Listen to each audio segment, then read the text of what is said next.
Rapunzel, Bedtime Stories. Today we have a book named Rapunzel, Bedtime Stories. I think they're so pretty. I hope you guys really enjoy it. I love it. Please give this video a like if you enjoy it, and don't forget to subscribe for more stories. Thank you, reading. So, here we go. Once upon a time, in a land far, far away, there lived a young girl named Rapunzel. She was known throughout the kingdom for her long golden hair, which flowed like a waterfall down the tall tower she lived in.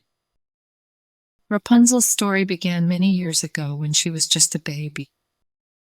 Her parents, the king and queen, were filled with joy when she was born. But their joy quickly turned to sorrow when an evil witch, who had a deep grudge against the kingdom, put a curse on the young princess. The curse made Rapunzel's hair grow long and filled it with magical powers. To keep Rapunzel safe, the king and queen decided to send her to live in a hidden tower deep in the forest. They knew the witch would never find her there. The tower was so tall that it touched the sky, and it had no doors or stairs. The only way to enter the tower was through a small window at the very top. As the years passed, Rapunzel grew into a lovely young girl. She spent her days reading, painting, and singing songs that echoed through the forest. Her only company was the forest animals who visited her, and she named them all.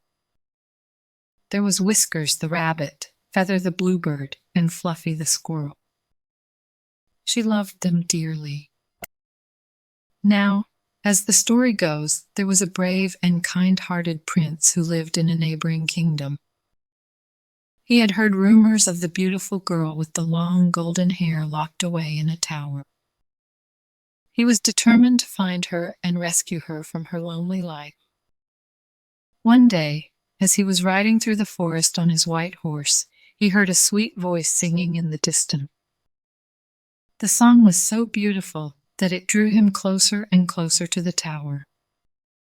He followed the sound of the singing until he found himself standing beneath Rapunzel's window.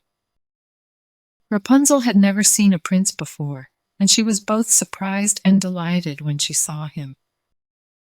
She leaned out of the window, and her long hair fell down like a golden waterfall. The prince was captivated by her beauty and the enchanting sound of her voice. "Who are you?" he called up to her. Rapunzel was equally entranced by the prince's handsome face and gentle demeanor. "I am Rapunzel," she replied, "and I've been locked in this tower for as long as I can remember." "Who are you, and why have you come here?"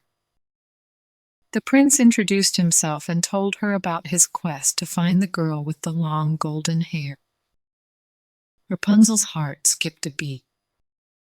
She had never met anyone outside of her animal friends, and the prince's presence filled her with a mixture of excitement and fear. As they talked, the two young people grew closer and closer. They laughed, shared stories, and found that they had much in common. Rapunzel's beautiful singing voice enchanted the prince, and he vowed to come back every day to visit her. The visits from the prince became the highlight of Rapunzel's life. She looked forward to seeing him more and more with each passing day. As for the prince, he was falling deeply in love with Rapunzel.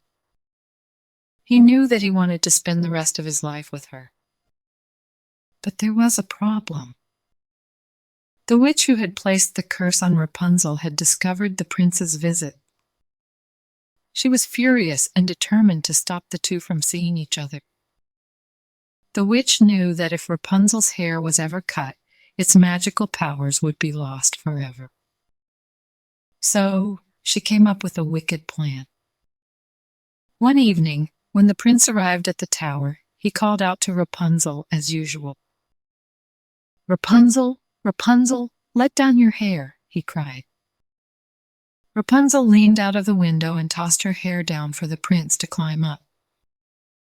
But as the prince reached the top, he was met not by Rapunzel, but by the angry witch. She held a pair of scissors in her hand, and before the prince could react, she cut off Rapunzel's long golden locks. Rapunzel cried out in pain and despair. The witch banished the prince from the tower, and he was forced to leave Rapunzel behind. She was heartbroken, and the tears that fell from her eyes were like drops of gold. Without her magical hair, she was left helpless in the tower.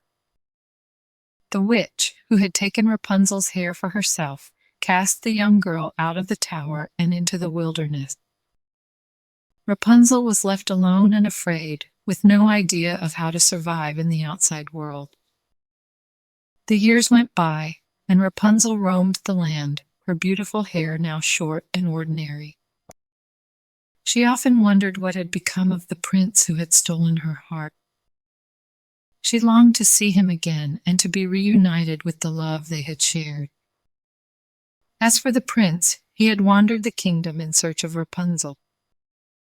He had searched high and low, never giving up hope that he would find her once more. One day, as fate would have it, the prince and Rapunzel crossed paths in the forest. He recognized her instantly, despite her shorter hair, and she knew him as the one who had captured her heart. They ran into each other's arms, and their love was as strong as ever. The prince vowed to care for Rapunzel and make her happy for the rest of their days. And so the two lived happily ever after, proving that even the most challenging trials and obstacles could not keep true love apart. The kingdom celebrated their union, and the love between Rapunzel and the prince was celebrated for generations to come. And there, my dear child, is the end of the story of Rapunzel. Now it's time to close your eyes and drift off to dreamland, where your own adventures await. Good night, and may your dreams be as magical as this tale. The end. Good job, friends. Thank you so much for reading with me. Bye, I'll see you next time.